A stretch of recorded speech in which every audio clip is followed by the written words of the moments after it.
बच्चों, today it's our lecture number 6 of amines and today we are going to study physical properties of amines. And in physical properties we are going to study intermolecular forces, second physical states of amines, solubility of amines in water, then boiling point of amines, basicity of amines. आज का जो portion है यह maximum theoretical है और आज हम बहुत ही इजी तरीके से पढ़ेंगे, ठीक है। So let's start. तो सबसे पहले फिजिकल प्रॉपर्टीज ऑफ अमीन की सबसे जो पहली प्रॉपर्टी है वो है इंटरमॉलिक्यूलर फोर्सेस इन अमीन्स। अब अमीन्स का हमने फॉर्मूला देखा है, वो है NH3, इजंट इट। तो उसको हम ये हमेशा ही कंप्लीट चैप्टर में हमको देखना है NH3। तो यहाँ पे जो NH बॉन्ड है ये पोलर है। यह जो NH बॉन्ड है ना यह पोलर है। क्यों? क्योंकि नाइट्रोजन के इलेक्ट्रॉनिगेटिविटी है 3 और हाइड्रोजन की है 2.1, यानी दोनों में इलेक्ट्रॉनिगेटिविटी डिफरेंस जो है वो है 0.9। Due to this electronegativity difference, nitrogen pulls electron towards its and partial negative charge appear on it and hydrogen जो है इस पे partial positive charge डेवलप होता है। इसके वजह से क्या होता है कि ये NH बॉन्ड जो है ये पोलर हो जाता है। अब इसके वजह से क्या होता है, पोलर होने की वजह से हम यहाँ देखते हैं, देखो सपोज हमने एक अमोनिया का मॉलिक्यूल लिया, ठीक है, N प्राइमरी अमीन कंसीडर करते हैं, RNH, फिर दूसरा मॉलिक्यूल कंसीडर करते हैं ये NHRH, इधर हम अमीन्स का तीसरा मॉलिक्यूल कंसीडर करते हैं NH, ये R है ना, और ये H, ठीक है। यहाँ पे हम और एक मॉलिक्यूल कंसीडर करते हैं NRHH, है ना। जब हम प्राइमरी अमीन कंसीडर करते हैं, ये कौन सा अमीन है हमारा, प्राइमरी अमीन से। अब यहाँ पे क्या होता है कि ये N पे पार्शियल पॉजिटिव है, H पे N पे, जस्ट वेट, उल्टा हो गया है, ये नाइट्रोजन पे रहेगा पार्शियल निगेटिव और इस पे पॉजिटिव रहेगा। तो हर नाइट्रोजन पे निगेटिव और हाइड्रोजन पे पॉजिटिव रहेगा। इसके वजह से क्या होता है कि हाइड्रोजन और नाइट्रोजन के बीच में फोर्स ऑफ अट्रैक्शन क्रिएट होता है इस तरीके से। और हर नाइट्रोजन के पास लोन पेयर ऑफ इलेक्ट्रॉन है ना। तो इसके वजह से जब हम अमीन्स कंसीडर करते हैं तो वो मॉलिक्यूल्स के बीच में हाइड्रोजन बॉन्डिंग तैयार होती है, जिसको कहते हैं इंटरमॉलिक्यूलर हाइड्रोजन बॉन्डिंग। तो अमीन्स में क्या होता है, कौन से फोर्स होते हैं, amines have intermolecular hydrogen bonding. Amines में कौन से फोर्स होते हैं, इंटरमॉलिक्यूलर हाइड्रोजन बॉन्डिंग, जिसके वजह से क्या होता है कि इसमें फोर्स ऑफ अट्रैक्शन के वजह से एसोसिएशन होता है। अब प्राइमरी अमीन अगर कंसीडर करेंगे, है ना, प्राइमरी अमीन का फॉर्मूला क्या है, RNH2, इजंट इट। और सेकेंडरी अमीन का क्या है, R2NH, और टर्शरी अमीन का R3N, है ना। तो प्राइमरी अमीन में क्या होता है कि 2 हाइड्रोजन है तो हाइड्रोजन बॉन्डिंग ज़्यादा रहेगी। सेकेंडरी अमीन में क्या होता है कि एक ही हाइड्रोजन है तो हाइड्रोजन बॉन्डिंग कम रहेगी। और टर्शरी अमीन अगर हम कंसीडर करें तो इसमें तो हाइड्रोजन है ही नहीं, तो टर्शरी अमीन में हाइड्रोजन बॉन्डिंग नहीं रहेगी, है ना। तो ऑर्डर ऑफ इंटरमॉलिक्यूलर फोर्सेस जो है वो किस में ज़्यादा रहेंगे, प्राइमरी अमीन में, RNH2 में ज़्यादा रहेगा, ठीक है। फिर हाइड्रोजन बॉन्डिंग ज़्यादा रहेगी किसमें, सेकेंडरी अमीन में, और इसमें तो है ही नहीं, हाइड्रोजन है नहीं। लेकिन इसमें क्या होता है, अब एग्जाम्पल लेते हैं हम लोग। सपोज टर्शरी अमीन का हम एग्जाम्पल लेते हैं, ये ट्राई मिथाइल अमीन है ना। तो अभी ये C और N ये बॉन्ड होता है पोलर। इलेक्ट्रोनेगेटिविटी डिफरेंस की वजह से क्या होता है कि CN जो है ना, NC बॉन्ड, ये जो नाइट्रोजन और कार्बन बॉन्ड होता है ये होता है पोलर। उसके वजह से क्या होता है, उनमें रहता है intermolecular dipole dipole interaction. Tertiary अमीन में कौन सा फोर्स रहता है, इंटरमोलिकुलर डायपोल डायपोल इंट्रैक्शन। लेकिन ये इंटरमोलिकुलर डायपोल डायपोल इंट्रैक्शन होता है ये हाइड्रोजन बॉन्डिंग से वीक होता है। तो इस तरीके से अगर हम intermolecular forces of attraction in amine consider करें तो हमको ये ऑर्डर मिलता है कि सबसे ज़्यादा इंटरमोलिकुलर हाइड्रोजन बॉन्डिंग स्ट्रॉन्ग है इन प्राइमरी अमीन्स, उसके बाद सेकेंडरी अमीन और उसके बाद टर्शरी अमीन। टर्शरी अमीन्स में हाइड्रोजन बॉन्डिंग नहीं है, उनके कौन से मॉलिक्यूलर फोर्सेस है, intermolecular dipole dipole interaction forces. ठीक है ना। अब सेकंड जो है वो कंसीडर करेंगे हम boiling point. Boiling point second जो हमने कंसीडर करना है वो है बॉइलिंग पॉइंट्स ऑफ अमीन्स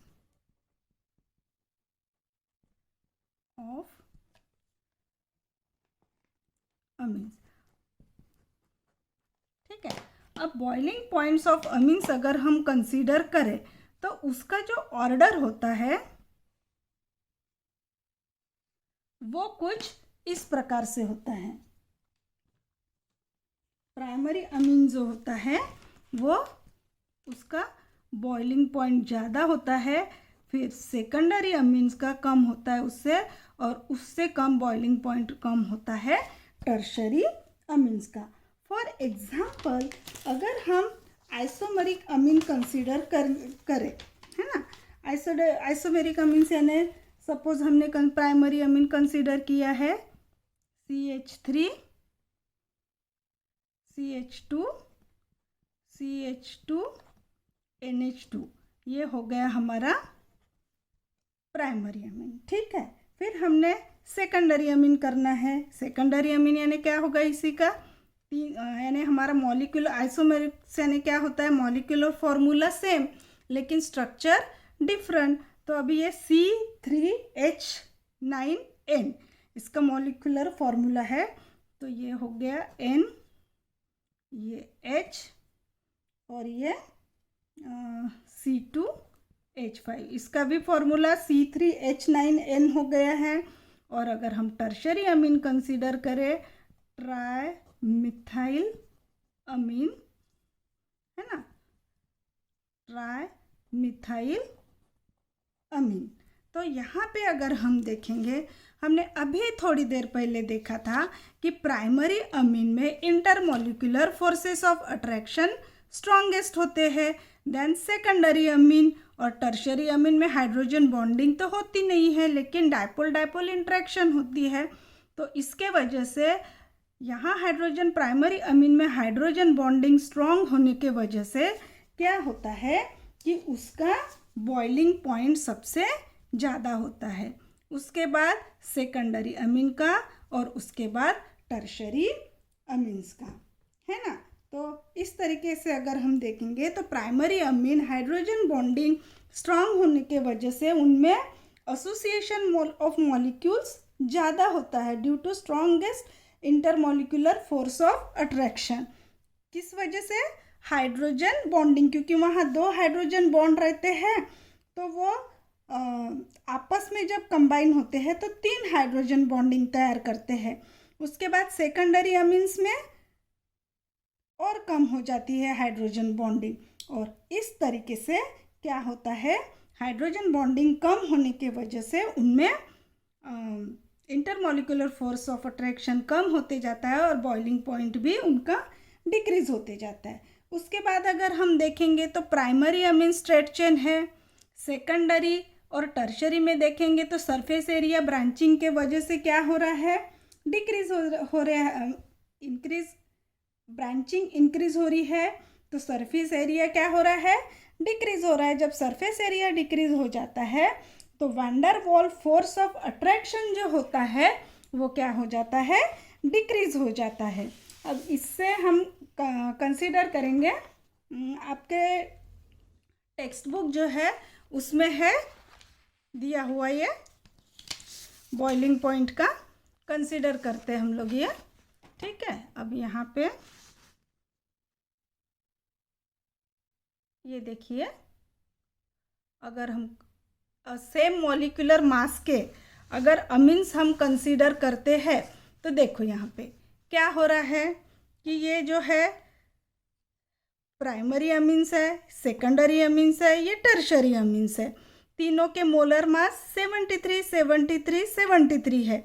लेकिन जैसे जैसे ब्रांचिंग इंक्रीज हो रही है सरफेस एरिया डिक्रीज हो रहा है और उनके बीच में इंटरमोलिकुलर फोर्स ऑफ अट्रैक्शन भी डिक्रीज हो रहा है। तो देखो यहाँ 350 है प्राइमरी अमीन में, यहाँ फिर 329.3 हो रहा है, तो यहाँ फिर से बॉइलिंग पॉइंट डिक्रीज हो रहा है, ठीक है। तो अगर हम प्राइमरी अमीन में अमीन्स में अगर हम कंसीडर करें तो प्राइमरी अमीन्स का बॉइलिंग पॉइंट सबसे ज़्यादा, उसके बाद सेकेंडरी अमीन का कम और टर्शरी अमीन का सबसे कम होता है, ठीक है। तो हमने देखा कि जब हम अल्केन्स, अमीन्स, अल्कोहल और कार्बोक्सिलिक एसिड कंसीडर करते हैं तो अल्केन में तो हाइड्रोजन बॉन्डिंग है ही नहीं, अमीन्स में NH है जो पोलर बॉन्ड है, फिर अल्कोहल में OH बॉन्ड है, NH से भी ज़्यादा पोलर है क्योंकि ऑक्सीजन और हाइड्रोजन में इलेक्ट्रोनिगेटिविटी डिफरेंस नाइट्रोजन और हाइड्रोजन से भी ज़्यादा है। उसके बाद कार्बोक्सिलिक एसिड में देखेंगे तो OH बॉन्ड से भी ही ये बॉन्ड ज़्यादा पोलर होता है। अब जितना ज़्यादा पोलर उतनी बॉन्ड स्ट्रेंथ ज़्यादा, उनमें फोर्स ऑफ अट्रैक्शन ज़्यादा, तो उसके वजह से हमको क्या करना पड़ेगा कि ज़्यादा हीट देनी पड़ेगी, क्यों, उनको सेपरेट करने के लिए, बॉईल करने के लिए। तो इसीलिए अल्केन में सबसे कम बॉइलिंग पॉइंट रहेगा, उसके बाद अमीन्स का हायर बॉइलिंग पॉइंट, उससे भी ज़्यादा रहेगा अल्कोहल का, और उससे भी ज़्यादा हायर बॉइलिंग पॉइंट रहेगा कार्बोक्सिलिक एसिड का। तो बॉइलिंग पॉइंट में हमने पहले क्या देखा कि अमीन्स में प्राइमरी, सेकेंडरी, टर्शियरी अमीन्स में प्राइमरी अमीन्स का सबसे ज़्यादा रहता है, फिर सेकेंडरी अमीन्स का कम और टर्शियरी अमीन्स का कम रहता है, ठीक है। लेकिन अगर हम दूसरे कंपाउंड कंसीडर करें अमीन्स के बॉइलिंग पॉइंट हम अगर अल्केन्स, अल्कोहल और कार्बोक्सिलिक एसिड से कंसीडर करें तो फिर सीक्वेंस ऑफ बॉइलिंग पॉइंट ये रहेगा, ठीक है। अभी मैं कुछ एग्जाम्पल दे रही हूँ, आप लोग वीडियो पॉज कीजिए और मुझे बताइए कि सीक्वेंस क्या रहेगा, बॉइलिंग पॉइंट का सीक्वेंस इन कंपाउंड्स में क्या रहेगा। तो सबसे पहले मैंने लिखा है इथेनोइक एसिड, फिर मैं लिख रही हूँ इथिल अमीन, ठीक है, देन इथेन और इथेनॉल, ठीक है। सभी कंपाउंड्स देखोगे तो 2 कार्बन एटम वाले हैं। अब इनमें लिख के देखो सीक्वेंस, अभी हमने यहाँ पे देखा है कि सबसे ज़्यादा बॉइलिंग पॉइंट कार्बोक्सिलिक एसिड का, फिर कम अल्कोहल, फिर अमीन्स, फिर अल्केन। अब ये same molecular same carbon atom है, आइसोमर्स है, तो इसमें बताओ, पॉज करो वीडियो और खुद सीक्वेंस लिखो और फिर बताओ, ठीक है। हाँ, तो अब अगर हम देखें तो सबसे ज़्यादा बॉइलिंग पॉइंट कम किसका रहेगा, इथेन का सबसे कम रहेगा, इथेन का, ठीक है। उसके बाद रहेगा इथिल अमीन का ज़्यादा रहेगा, है ना, इथिल अमीन का ज़्यादा रहेगा। फिर उससे ज़्यादा किसका रहना चाहिए, इथेनॉल का, है ना, इथेनॉल। और सबसे हाईएस्ट बॉइलिंग पॉइंट रहेगा वो रहेगा एसिड का, दैट इज इथेनोइक एसिड, ठीक है। तो इस तरीके से हो गया ये बॉइलिंग पॉइंट, ठीक है। फिर थर्ड प्रॉपर्टी जो है वो है फिजिकल स्टेट्स ऑफ अमीन। अब हम देखेंगे third property, physical state of amine. Physical states, ठीक है। अब जो लोअर मेंबर्स है, लोअर मेंबर्स यानी क्या, लोअर अमीन्स जो होते हैं यानी ऐसे अमीन्स जिसमें कार्बन एटम रहता है 2 से 3 के बीच में, है ना, यानी 1 कार्बन एटम या 2 कार्बन, यानी C1 to C2, सॉरी, हाँ, यहाँ पे हमको चाहिए C1 to C2। तो ये रहते हैं गैसियस स्टेट में, गैस फॉर्म में रहते हैं। क्यों? क्योंकि लोअर मेंबर्स में क्या रहता है, लोअर सरफेस एरिया रहेंगे, एक ही कार्बन एटम है, जिस अमीन में 2 ही कार्बन एटम है, वो मॉलिक्यूल छोटा रहेगा तो सरफेस एरिया भी कम रहेगा। सरफेस एरिया कम यानी उसमें वंडर वॉल्स फोर्सेस जो है वीक रहेंगे, इंटरमोलिकुलर फोर्सेस क्या रहेंगे, वीक रहेंगे। तो मॉलिक्यूल्स एक दूसरे से क्या रहेंगे, दूर दूर रहेंगे। इसलिए जो लोअर अमीन्स होते हैं जिनमें कार्बन एटम 1 से 2 होते हैं वो गैसियस स्टेट में होते हैं, क्योंकि उनमें एसोसिएशंस ऑफ मॉलिक्यूल्स कम होता है due to weak van der Waals force of attraction. फिर मिडल अमीन्स जो होते हैं, अब मिडल अमीन्स जो होते हैं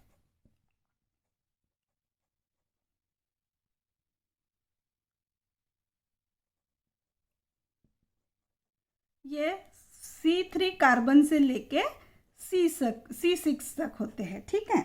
और ये होते हैं लिक्विड स्टेट में। क्यों? क्योंकि इनमें जो इंटरमोलिकुलर फोर्स ऑफ अट्रैक्शन है वो लोअर अमीन से थोड़ा ज़्यादा होता है, जिसके वजह से वो लिक्विड होते हैं। और जो हायर मेंबर्स होते हैं, हायर मेंबर्स यानी हायर अमीन्स होते हैं, यानी C7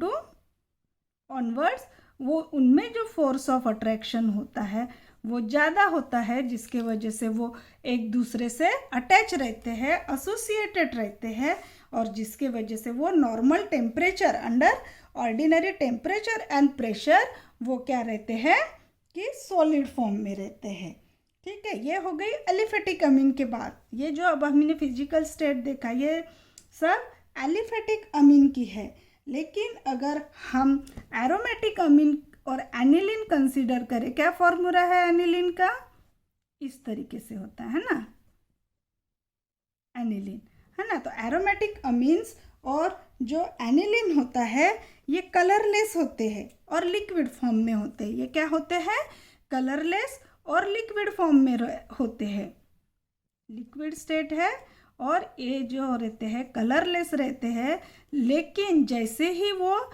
एयर के कांटेक्ट में आते हैं, when they get expose to air they change to colour yellow, उनका कलर चेंज हो जाता है, क्योंकि amine group converted into nitro group. जब एयर के कांटेक्ट में आता है तो ये जो अमीन ग्रुप है ये कन्वर्ट होता है नाइट्रो ग्रुप में, तो कलरलेस से वो होते हैं लाइट येलो कलर में चेंज हो जाते हैं, ठीक है। तो इस तरीके से हमारा जो फिजिकल स्टेट ऑफ अमीन्स है वो देखा हमने। नेक्स्ट हम जो फोर्थ प्रॉपर्टी है वो पढ़ने वाले हैं सोल्युबिलिटी ऑफ अमीन्स, है ना, सोल्युबिलिटी ऑफ अमीन्स। अब जब हम अमीन्स को वाटर में डालते हैं, यानी अमीन्स का जब सॉल्यूशन हम वाटर में बनाते हैं तो क्या होता है कि ये जो सपोज अब ये देखो HOH वाटर मॉलिक्यूल हो गया, फिर ये RNH2 ये अमीन मॉलिक्यूल हो गया, फिर से हमने HOH वाटर, फिर इसी तरीके से ये एक अमीन्स मॉलिक्यूल है, सभी साइड से वाटर मॉलिक्यूल से अटैच रहेगा, और वो वाटर के ऑक्सीजन के साथ अमीन्स का हाइड्रोजन क्या करेगा, हाइड्रोजन बॉन्डिंग तैयार करेगा। तो solubility of amines, amines are soluble in water. Why, कौन से कंपाउंड वाटर में सोल्युबल होते हैं, जो वाटर के साथ हाइड्रोजन बॉन्ड अगर तैयार करते हैं तो वो कंपाउंड वाटर में सोल्युबल हो जाता है। तो यहाँ पे क्या है कि अमीन्स का नाइट्रोजन और वाटर का ऑक्सीजन, इसमें हाइड्रोजन बॉन्डिंग तैयार हो जाती है, जिसके वजह से amines are soluble in water, but solubility of amines in water decreases. लेकिन जब हम सेकेंडरी अमीन कंसीडर करें, टर्शरी अमीन कंसीडर करें, तो क्या होता है कि सोल्यूबिलिटी होती है वो डिक्रीज होती है। Primary amines are more soluble than secondary amines और secondary amines are more soluble than tertiary amines. Why? इसका कारण ये है कि एक तो हाइड्रोजन बॉन्डिंग कम होती है और दूसरा क्या होता है कि जैसे जैसे इनके मोलर मास बढ़ते जाते हैं, अल्किल ग्रुप बढ़ रहा है, यहाँ एक अल्किल ग्रुप है, यहाँ 2 अल्किल ग्रुप है, यहाँ 3 अल्किल ग्रुप है, तो जैसे जैसे अल्किल ग्रुप बढ़ता है, अल्किल ग्रुप आर हाइड्रोफोबिक, यानी वो वाटर को अट्रैक्ट नहीं करते, रिपेल करते हैं। तो अल्किल ग्रुप क्या होते हैं? हाइड्रोफोबिक। तो जैसे जैसे अल्किल ग्रुप बढ़ता है तो solubility of amines in water decreases, हाँ, due to increase in size of hydrophobic alkyl group.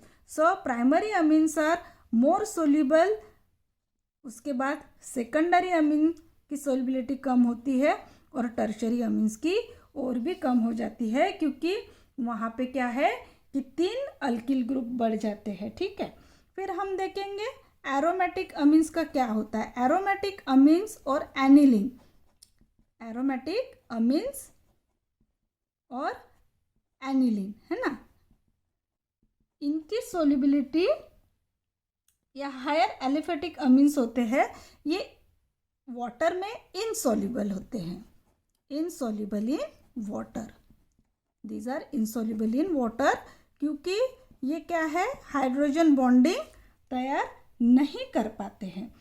इसलिए अब अगर हम if we compare alcohol, amines और alkanes of comparable masses, then solubility in water decreases. Suppose हमने कंसिडर किया alcohol, ठीक है, उसके बाद amines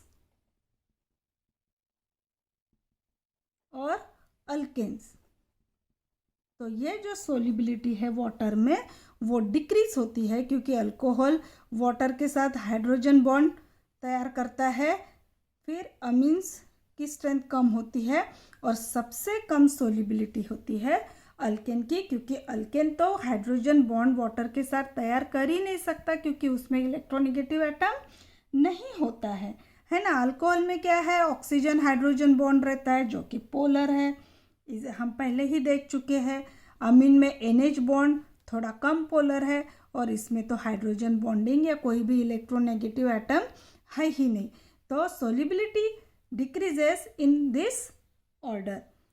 Alcohols have higher solubility in water, then amines are soluble less as compared to alcohol, and alkanes, as they have no hydrogen bonding or polar molecule, its solubility is less.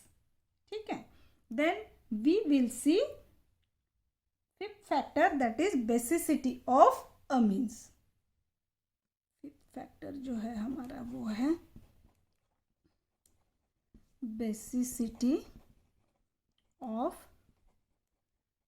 Amines. ठीक है, अब सबसे पहले देखते हैं amines का formula. हमको मालूम है प्राइमरी अमीन अगर हम कंसीडर करें तो वो है RnH2। अब हम अगर स्टेटमेंट दें तो हमने पहले भी फर्स्ट लेक्चर में देखा था कि amines are basic in nature. क्या देखा था हमने कि amines are basic in nature. अब अमीन्स बेसिक क्यों होते हैं, तो अकॉर्डिंग टू लेविस है ना या लुइस, अकॉर्डिंग टू लुइस क्या होता है कि जो इलेक्ट्रॉन पेयर या लोन पेयर शेयर करते हैं या डोनेट करते हैं, वो क्या होते हैं, लेविस बेसिस होते हैं। ठीक है, ये क्या होते हैं, लुइस बेसिस होते हैं। अब अमोनिया पे लोन पेयर है ना। फॉर एग्जांपल हम अगर टर्शरी अमीन का एग्जाम्पल आपके टेक्स्ट बुक में ये दिया है Me3 tertiary amines when reacts with electron deficient molecule boron trifluoride. Boron trifluoride क्या है, इसमें क्या है मालूम है क्या? ये एग्जाम्पल है इनकम्प्लीट ऑक्टेट का। बोरॉन के आउटर मोस्ट ऑर्बिट में 8 इलेक्ट्रॉन से कम इलेक्ट्रॉन होते हैं, यानी ये इलेक्ट्रॉन डेफिशिएंट है ना। तो ये इस तरीके से क्या होता है कि Me3 और ये नाइट्रोजन है, ये अपनी लोन पेयर बोरॉन को दे देता है, शेयर करता है। दे देता है मतलब शेयर करता है, कंप्लीटली दे नहीं देता। अब लोन पेयर गई इसलिए नाइट्रोजन पे आया पॉजिटिव चार्ज, और बोरॉन ने क्या किया है, इलेक्ट्रॉन लिया है इसलिए निगेटिव चार्ज। एग्जाम्पल देखें तो हम ट्राई मिथिल अमीन है ना, इस पे लोन पेयर है, और ये हो गया बोरॉन ट्राई फ्लोराइड। तो इसमें बॉन्ड कैसे तैयार होता है, ट्राई मिथिल अमीन है ना, बोरॉन ट्राई फ्लोराइड। ये कंपाउंड हो गया। यहाँ पे प्लस चार्ज, आज इसकी लोन पेयर गई है, इलेक्ट्रॉन गया है और बोरॉन ने लिया है, इसलिए ये। तो अकॉर्डिंग टू लुईस अमीन्स क्या है, बेसिक इन नेचर।